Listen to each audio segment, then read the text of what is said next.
వాక్య సందేశం కొరకు దేవాదేవుణ్ణి మన మధ్యకు ఆహ్వానిస్తూ ఆయన మాటలు వినడానికి మనల్ని సిద్ధపరచుకుందాం. మన హృదయాలను ఆయన వైపు తిప్పుదాం.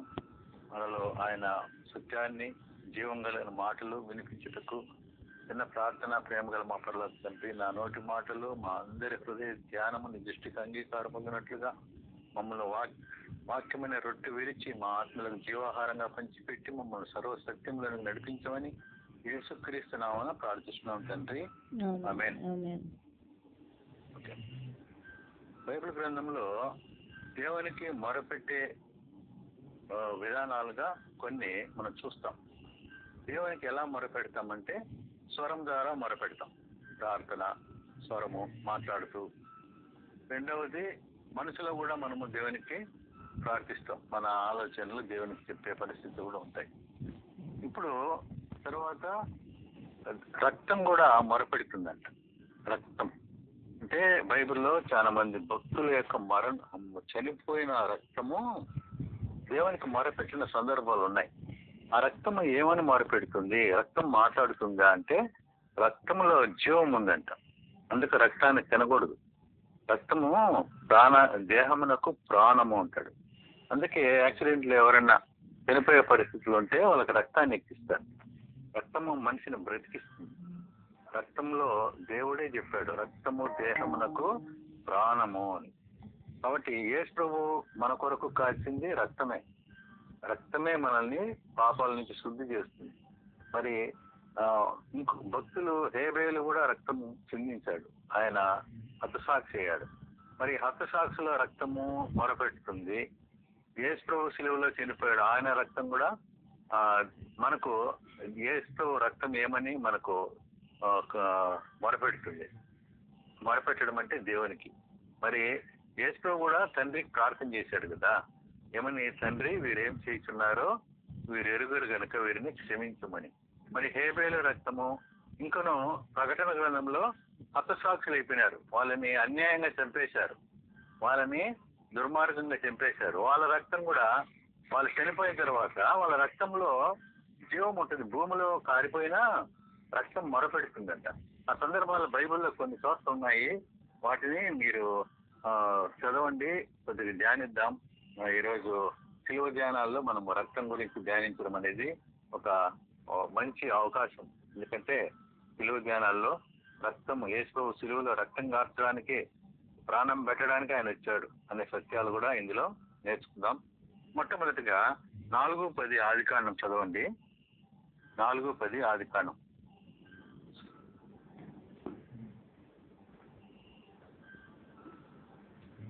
4:10 ఆదికాండము. అప్పుడు ఆయన నీవు చేసిన పని ఏమిటి? నీ తమ్ముని రక్తము యొక్క స్వరము నేల నుండి నాకు మొరపెట్టుచున్నది. కావున నీ తమ్ముని రక్తమును నీ చేతిలో నుండి పుచ్చుకొనుటకును నోరు తెరిచిన ఈ నేల మీద ఉండకుండా నీవు శపింపబడినవాడవు. చూడండి, దేవుడు చెప్తున్న మాట. కయ్యను తన తమ్ముడైన హేబేలును చంపిన తరువాత, హేబేలును చంపిన తర్వాత దేవుడు కయ్యూనును ప్రశ్నిస్తున్నాడు. అవకాశం, ఏం చేశావు అని. అప్పుడైనా కయ్యూనులో మారుమనసు కలిగి క్షమాపణ అడుగుతాడేమనే ఉద్దేశంతో కయ్యూను ప్రశ్నించినప్పుడు కయ్యూను ఏమంటున్నాడు? అప్పుడు ఆయన నీవు చేసిన పని ఏమిటి అంటాడు. దేవుడు కయ్యూనును నేరుగా అతను చేసిన పని గురించి ప్రశ్నిస్తున్నాడు. కయ్యూను తన తమ్ముడిని చంపడం దేవునికి తెలుసునని ఇది సూచిస్తుంది. కయ్యూను హేబేలును చంపడం దేవునికి తెలుసు. ఆ విషయం కయ్యూను తెలియదు. కయ్యూను ఏమంటాడు? దాచిపెడతాడు. దాన్ని బొంకుతా ఉన్నాడు. నాకేం తెలుసు, నేను కావాలి వాడినా అని. అంటే నీ తమ్ముని రక్తము యొక్క స్వరం, చూడండి, స్వరం అంటే వాయిస్. నీ తమ్ముని రక్తం యొక్క స్వరము నేలలో నుండి నాకు మొరపెట్టుచున్నది అంటాడు. నేలలో నుండి నాకు మొరపెట్టుచున్నది అంటే హేబేలు రక్తము నేలలో పడి నేల నుండి దేవునికి మొరపెడుతుందంట. ఏమని మొరపెట్టుతుంది? హేబేలు రక్తం. అన్యాయంగా చంపబడ్డాడు కదా. అన్యాయం, ఏం తప్పు చేశాడు హేబేలు? కదా. దేవుని మీద కోపగించుకోవాల్సింది పోయి తన హేబేలు మీద, తన తమ్ముడి మీద కోపం చేసుకోవడానికి అసూయ, చూడండి అసూయ అంటే అసూయ కారణం, అంటే ఓర్వలేని తనం. అంటే హేబేలు మీద పగ పెంచుకున్నాడు కయ్యేలు. దేవుడు అర్పణ అంగీకరించకపోతే హేబేలు మీద కోపం ఎందుకు పెంచుకోవాలా? చూడండి, ఇక్కడ హేబేలు రక్తం నేలలో పడి మొరపెడుతుంది. రక్తం యొక్క స్వరము అంటే హేబేలు అన్యాయంగా చంపబడ్డాడు, అతని ఆత్మ న్యాయం జరగాలని నేల ద్వారా దేవుని విన్నవిస్తాడు. ఇక్కడ కూడా మొన్న కూడా ఒక చిన్న అమ్మాయిని పాడు చేశారు కదా, వాడు చంపేశాడని ప్రజలంతా వాళ్ళ తల్లిదండ్రులు ఏం కూర్చున్నాడు, న్యాయం జరిగించండి మాకు, వాడిని చంపేయండి అన్నారు కదా. చంపేయండి వాడిని, మా బిడ్డని చంపేశాడు అన్యాయంగాని అంటే న్యాయం ప్రజలు కోరుకుంటారు. వారికి వాయిస్, రక్తంలో వాయిస్, చనిపోయిన వాళ్ళకి శరీరంగా మృతం అయిపోయినాక వాళ్ళ రక్తం మొరబెడుతుందట.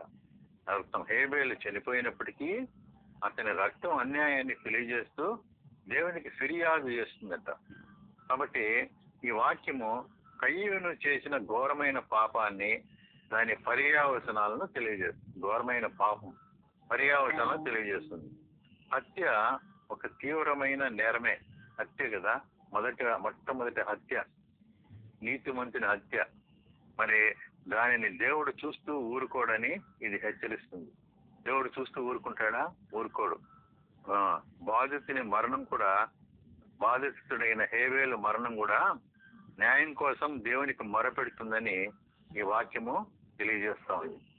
కాబట్టి ఇక్కడ రక్తం మొరపెడుతుందనే సందర్భాన్ని మనము వింటున్నాం. ఇంకొక చోట కూడా హేబేలు రక్తము తర్వాత హెబ్రీ పత్రిక 12:24 చదవండి. హెబ్రీ పత్రిక 12:24.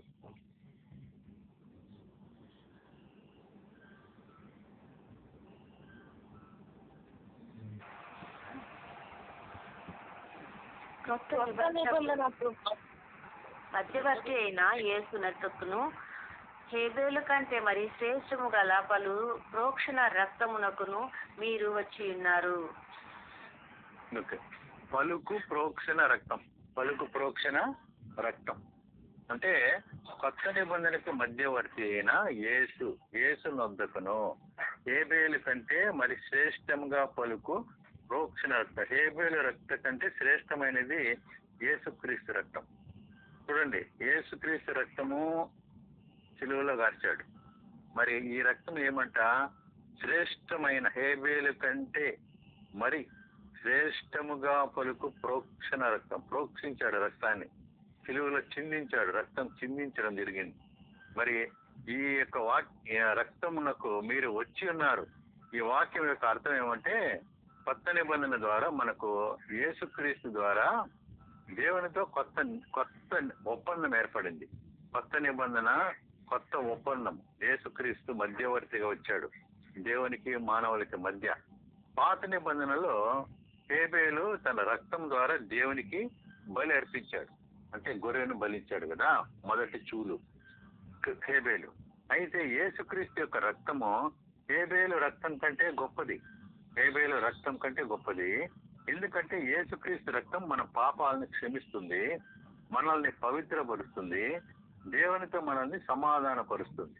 దేవునితో సమాధానము, మన పాపాలను క్షమిస్తుంది, మనల్ని శుద్ధి చేస్తుంది. 3 పనులు చేస్తుంది యేసు రక్తం కదా.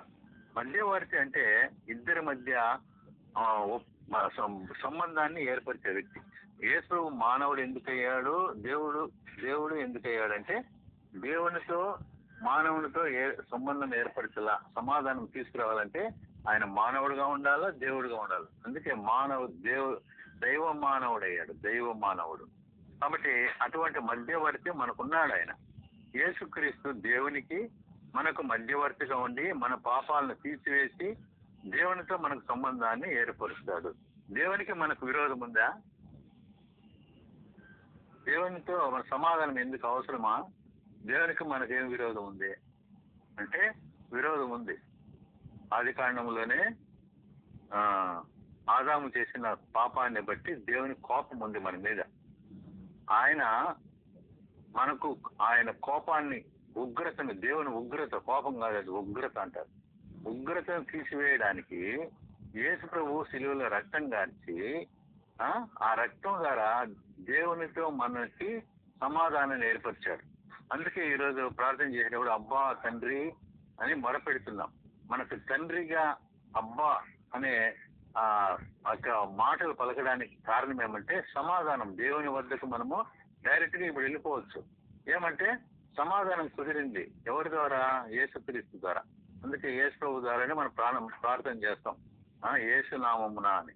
అంటే యేసు ద్వారానే తండ్రి వద్దకు మనం వెళ్ళగలము. సమాధానాన్ని మనకు దేవునికి మానవునికి మధ్య సంబంధాన్ని యేసు ప్రభు శిలువలో రక్తం కార్చడం ద్వారా జరిగింది అని మనం గమనించాలి. ఓకే, మధ్యవర్తి అంటే ఇద్దరికి మధ్య సంబంధాన్ని ఏర్పరిచే వ్యక్తి. యేసుక్రీస్తు దేవునికి మానవునికి మధ్యవర్తిగా ఉండి మన పాపాలను తీసివేసి దేవునితో మనకు సంబంధాన్ని ఏర్పరుస్తాడు. ప్రోక్షణ రక్తం అంటే ప్రోక్షణం, రక్తం ప్రోక్షించడం అంటే పాప ప్రాయశ్చితం కోసం చిందించబడిన రక్తం, స్ప్రింక్లింగ్ కదా, చిందించబడిన రక్తం. ప్రతి రక్తము బొట్టు, చివరి రక్తము బొట్టు వరకు కార్చాడు ఆయన. చిందించబడింది రక్తం కదా, అంటే పాప ప్రాయశ్చితం కోసం. ప్రాయశ్చితం మన పాపాలకు ప్రాయశ్చితంగా యేసు ప్రభు శిలువలో మనకు బదులుగా ఆయన రక్తం చిందించడం, మనకు బదులుగా తన్ను తాను బలిగాను అర్పణగాను అర్పించుకున్నాడు. యేసు ప్రభువులో ఏం పాపం ఉంది? ఏం లేదు. కానీ నీ పాపముల కొరకు, నా పాపముల కొరకు తను బలి అయ్యాడు. బదులుగా బలి అయ్యి పాప ప్రాయశ్చిత్తం కోసము చిందించబడిన రక్తం. యేసుక్రీస్తు యొక్క రక్తము మన పాపాలను కడిగివేసి మనకు దేవునికి క్షమాపణను, మన పాపాలను కడిగివేస్తుంది. దేవునికి మనకు క్షమాపణ, దేవుని వద్ద మనకు క్షమాపణను మరియు శాశ్వత జీవితాన్ని ఇస్తుంది. యేసు ప్రభు రక్తం ఏం కోరుకుంటుంది? క్షమించమని కోరుతుంది. తండ్రి వీరేం చేస్తున్నారో వీరెరుగరు గనుక వీరిని క్షమించుము అంటుంది. మరి హేబేలు రక్తంలో ఏముంది? అన్యాయం జరిగింది. ఆ అన్యాయం హతసాక్షి కదా. కొంతమంది భూమి మీద చాలా మంది యేసు ప్రభు శిష్యులు హతసాక్షులు అయిపోయినారు. ఎంత మంది భక్తుల్ని హతసాక్షులు చేశారు తెలుసా? వాళ్ళ రక్తాలన్నీ ఏం మొరపెడుతుంటాయి? వాళ్ళు కూడా భూమి కిందన రక్తము ఒలికింటుంది. ఎందుకంటే రంపాలతో కోయబడ్డారు, వాళ్ళు తలలు నరికివేయబడ్డాయి, రాళ్లతో కొట్టబడి స్టెఫను చంపబడ్డాడు. వాళ్ళ రక్తము ఏం కోరుకుంటుంది? స్టెఫను అయితే క్షమించమని కోరాడు, కానీ మిగిలిన అన్యాయంగా ఇప్పుడు కూడా మన భక్తులు చాలా మంది చంపబడ్డారు అకారణంగా, అన్యాయంగా, ఏ తప్పు చేయకపోయినా. వారి గురించి కూడా ఒక మాట చదువుకుందాము. ఎక్కడంటే ప్రకటన 6:9. ప్రకటన 6:9.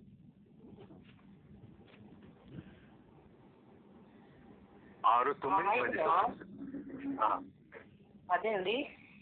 9-10. 6:9-10 ప్రకటన గ్రంథము 6వ అధ్యాయము 9-10 వచనాలు. నాదా అని ఉంటుంది చూడండి. వారు నాదా సత్యస్వరూపి పరిశుద్ధుడా మాటలు ఎట్లాగైతారు. ఎందాక తీర్పు తీర్చుకయు మా రక్తము నిమిత్తము భూనివాసులకు ప్రతిదండన చేయక ఉందని బిగ్గరగా కేకలు వేసిరి. ఎక్కడున్నారు వీళ్ళంతా? బలిపీఠం క్రింద ఉన్నారట. వీళ్ళు హతసాక్షులు.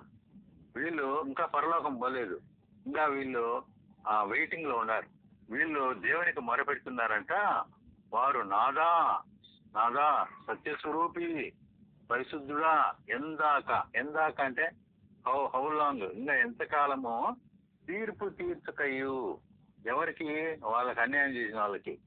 మా రక్తము నిమిత్తము మేము రక్తము చిందించాం, మా కొరకు మా రక్తము ఒలికించాం భూమి మీద.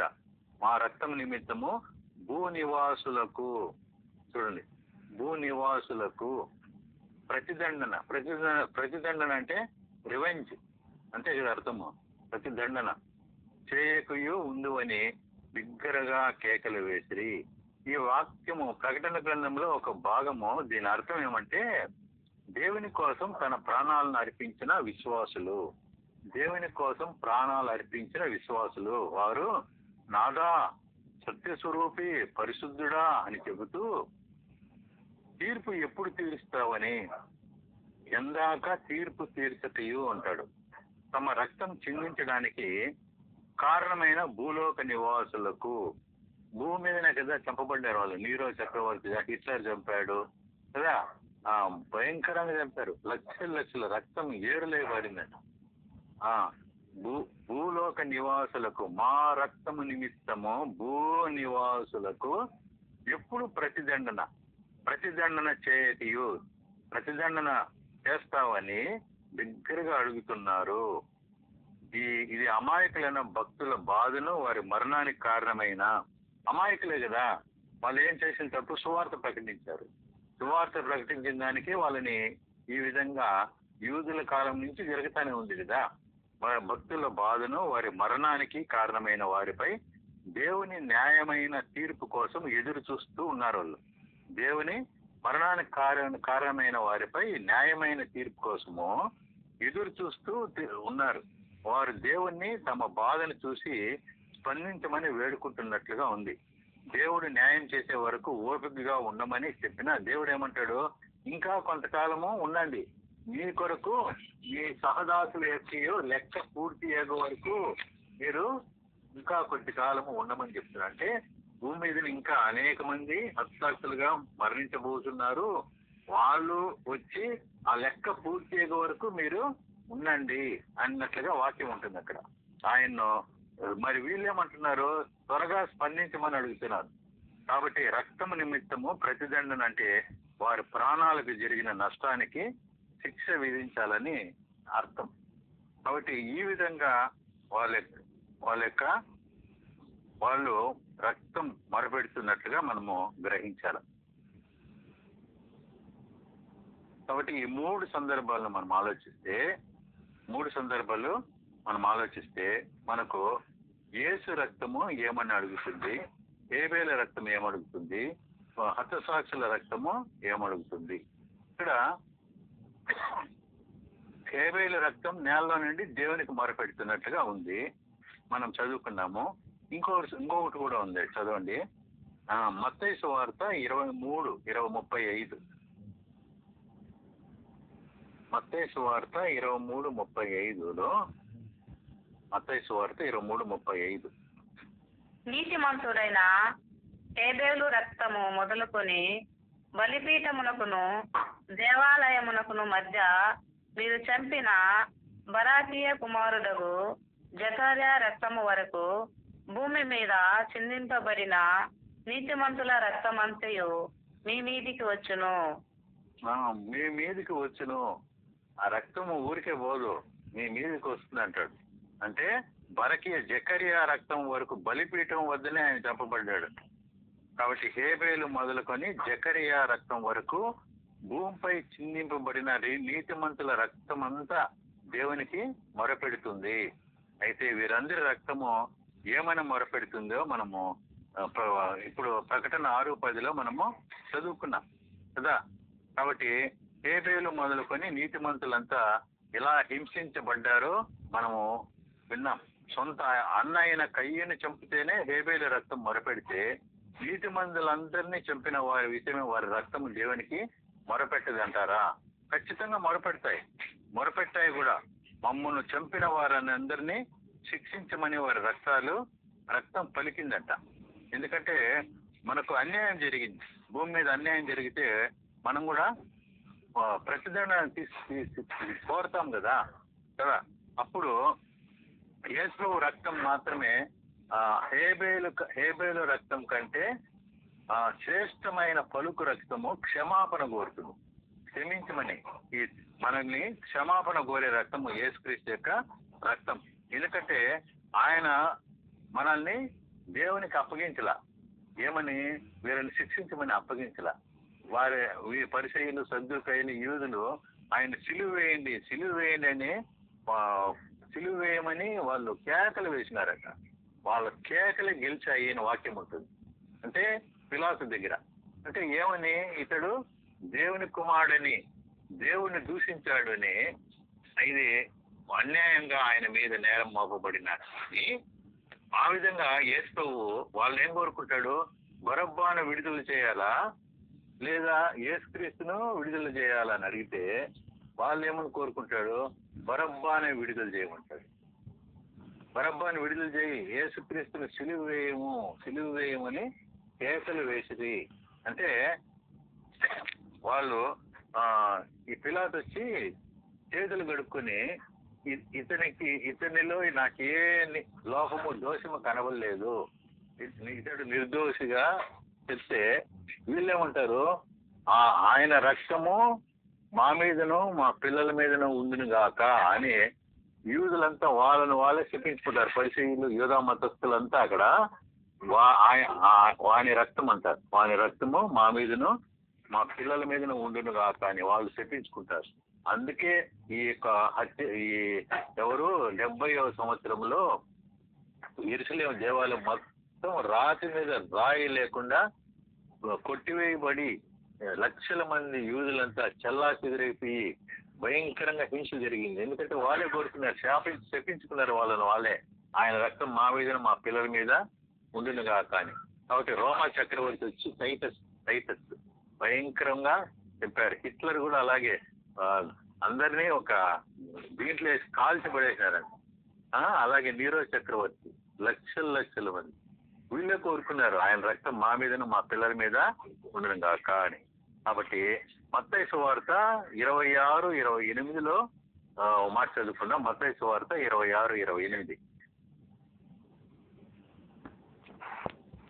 ఇది నా రక్తము అనగా పాప క్షమాపణ నిమిత్తము అనేకుల కొరకు చిందింపబడుచున్న నిబంధన రక్తము.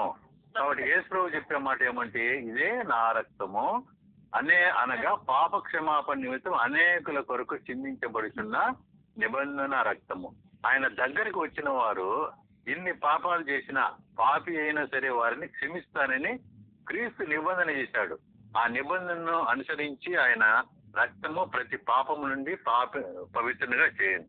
యేసుక్రీస్తుని కూడా వాళ్ళు అప్పగించారు సిలువకి, కానీ ఆయన క్షమించే రక్తం, ఆయనది క్షమించే రక్తము.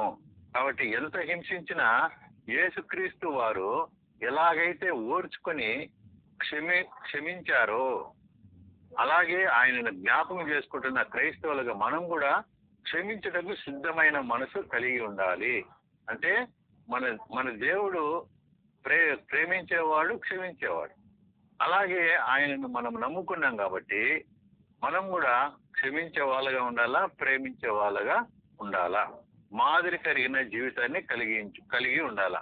కాబట్టి ఆయన మనసును మనం ఎరిగి ఆయనకు మాదిరికరమైన జీవితాన్ని జీవిస్తూ క్షమించి ప్రేమించే మనసు మనం కలిగి ఉండాలా.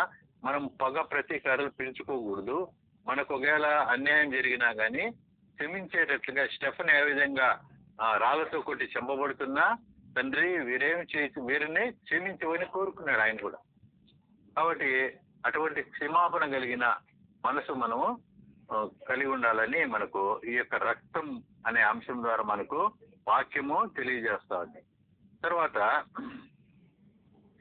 రక్తము చిందించకుండా పాప క్షమాపణ కలగదు. హెబ్రీ పత్రిక 9:22.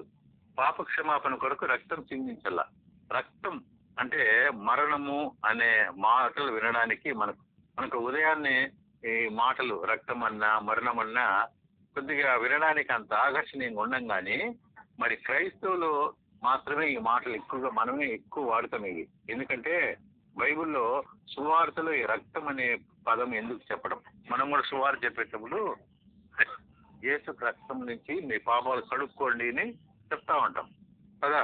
కాబట్టి ఇందులో ఏమంటే రక్తం ద్వారానే పాప క్షమాపణ కలుగుతుంది. అందుకే ఆ మాట రక్తం చిందించకుండా పాప క్షమాపణ కలగదు.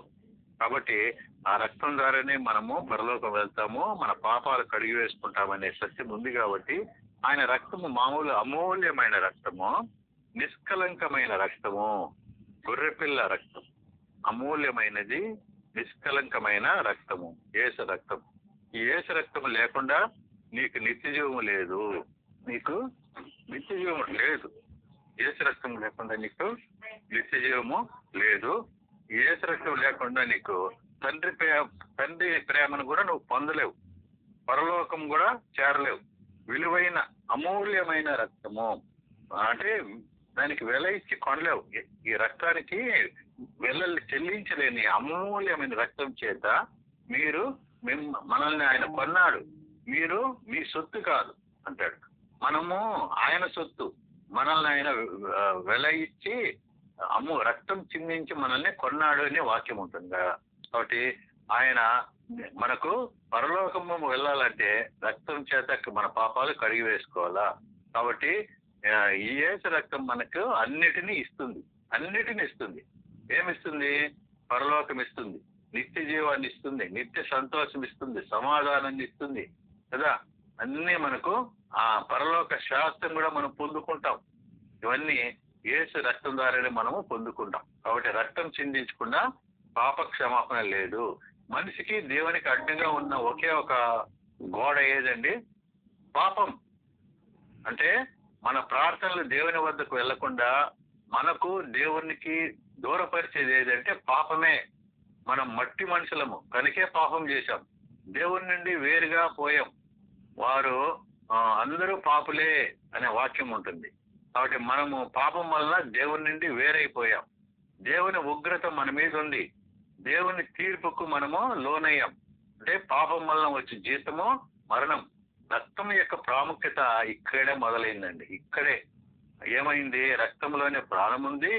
రక్తం చిందించకుండా పాప క్షమాపణ కలగదు. కాబట్టి నా రక్తంలో పాపం ఉంది, నీ రక్తంలో పాపం ఉంది. ప్రతి మనిషి పరిస్థితి ఇంతే. మరి నీ పాపం ఎలా పోగొట్టుకుంటావు? నా పాపం ఎలా పోతుంది? నీళ్ళలో పుణ్య నదుల్లో స్నానాలు చేస్తే పోతుందా? లేదా తలనీలాలు కానీ మన నిలువు దోపిడి ఇస్తే పోతుందా? పుణ్యదానంలో దాన ధర్మాలు ఇస్తే పోతుందా? నీళ్ళలో మునిగితే బహిరంగంగా చర్మము శుద్ధి అవుతుంది, కానీ అంతరంగంలో పాపము ఎలా పోతుంది? కాబట్టి ఎవరిని విమోచించలేని పరిస్థితి. ఒక మనిషి మరొక మనిషిని విమోచించలేడు. కాబట్టి అందరూ పాపులే. కాబట్టి ఎవరిని విమోచించలేని పరిస్థితి. అప్పుడే దేవుడు యేసుక్రీస్తు ప్రభువుల వారిగా దిగి వచ్చి పాపరహితమైన, పరిశుద్ధమైన, నిష్కలంకమైన రక్తమును సిలువలో మన కొరకు చిందించి ప్రతి పాపము యొక్క నియమాల నుండి మనల్ని విడిపించారు. దేవునికి స్తోత్రం. ఈ బలియాగమును బట్టి యేసుక్రీస్తు రక్తపు కోటలోనికి ప్రవేశించిన ప్రతి వారు మనం యేసుక్రీస్తు రాజ్యంలోకి ప్రవేశించాం. ఈ యొక్క బలియాగము ద్వారా మరణంపై విజయాన్ని పొందుకున్నాం. దేవుని పిల్లలుగా మారి దేవుని హృదయంలో ప్రేమను మనము అనుభవిస్తున్నాం. దేవునికి మహిమ కలుగును గాక. కాబట్టి యేసుక్రీస్తును ప్రభువుగా విశ్వసించి అంగీకరించిన ప్రతి వారికి, యేసుక్రీస్తును ప్రభువుగా అంగీకరించి విశ్వసించిన ప్రతి వారికి నిత్య జీవం దొరుకుతుంది, తండ్రి ప్రేమ దొరుకుతుంది, పరలోకం దొరుకుతుంది. విలువైన పరలోక శాస్త్రం మనకు వారసులం. మనకి శాస్త్రం ఉంది పరలోకంలో. పరలోక శాస్త్రము, నిత్య సంతోషము, సమాధానము మరియు కిరీటాలు కూడా దేవుడు మనకు సిద్ధపరిచాడు.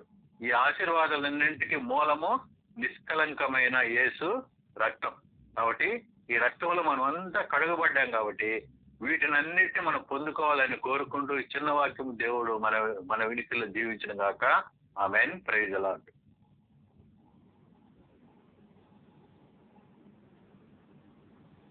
ఆమేన్. థ్యాంక్ యూ సో మచ్ అయ్య గారు. మా మధ్య చక్కని వర్తమానాన్ని పంచుకున్నారు. ఎన్నో వాక్యం మనలో నీరు కట్టి ఫలించలాగిన వాక్యం చొప్పున అయ్య గారి కొరకు అతని పరిచర్య వర్ధిల్లాలని, కుటుంబం ఆశీర్వదింపబడాలని మన మధ్య హరిపాల్ అయ్య గారు ఉన్నారు. అయ్య గారి కొరకు ప్రార్థించండి అయ్య గారు. మమ్మల్ని నిత్యగా ప్రేమిస్తున్నటువంటి మా పరలోకపు తండ్రి, మహాగణుడమైన దేవానికి స్తోత్రములు చెల్లిస్తూ ఉన్నాను. ఉదయకాల సమయంలో సజీవుల లెక్కలో ప్రభువా, యగాపే ప్రేయర్ కాన్ఫరెన్స్ లో నాయన ప్రారంభం మొదలుకొని ఇంతవరకు నా తండ్రి ఈ సన్నిధి నాయన వెతుకుటకు, నీ జీవము గల మాటలు ప్రభువా వినుటకు నాయన మీరు కృప చూపించినందుకే నీకు స్తోత్రాలు చెల్లిస్తూ ఉన్నాను. అవును ప్రభువా, సర్వ మానవాళి యొక్క పాప దోషముల నుంచి అతిక్రమముల నుంచి నాయన వారి నీతిమంతులుగాను దేవుని సొత్తైనటువంటి ప్రజలుగాను అయా జీవముతో కూడి ప్రభువా తండ్రి నాయన ఆ నిత్యత్వానికి అర్హులుగా మార్చుట కొరకే ప్రభువా క్రీస్తు యేసునటువంటి నాయన అయా రక్తమును నాయన బలియాగముగా మాకు అర్పించి ఆ తండ్రి మమ్మల్ని అందరినీ ప్రభువా నాయన ఈ బిడ్డలుగా మార్చుకున్నందుకే స్తోత్రాలు. ఈ రోజు నీ దాసుని ద్వారా నాయన రక్తము అనేటువంటి నాయన అయా అంశము ద్వారా మీరు మాట్లాడిన ప్రతి లేఖనములు ప్రభువా తండ్రి నాయన విని అయా తండ్రి స్తోత్రము నాయన విలువైనటువంటి ఆయన రక్త ప్రోక్షణ యుద్ధకు ఆయన మేము వచ్చి ఉంటుండగా ఈ మాటలు మా అందరిలో ఆయన పల్లింపచేసి దీవించమని ఆ తండ్రి దాసిని ప్రభువా తనకిచ్చిన కుటుంబాన్ని పరిచయం మీరు ఆశీర్వదించమని అయా అనేక ప్రాంతాల్లో వాడుకోమని విశేషముగా నాయన అయా ఈ రోజు చేసిన ప్రతి ప్రార్థనకు నాయన అయా మీరు ప్రతిఫలం ఇచ్చారని నమ్మి నిన్ను మహిమ చేస్తూ ఉన్నారు. ఆ తండ్రి నా ప్రభు నాయన కూడి వచ్చిన ప్రతి బిడ్డని నాయన పేరున మీరు దీవించి ఆశీర్వదించుదురు గాక.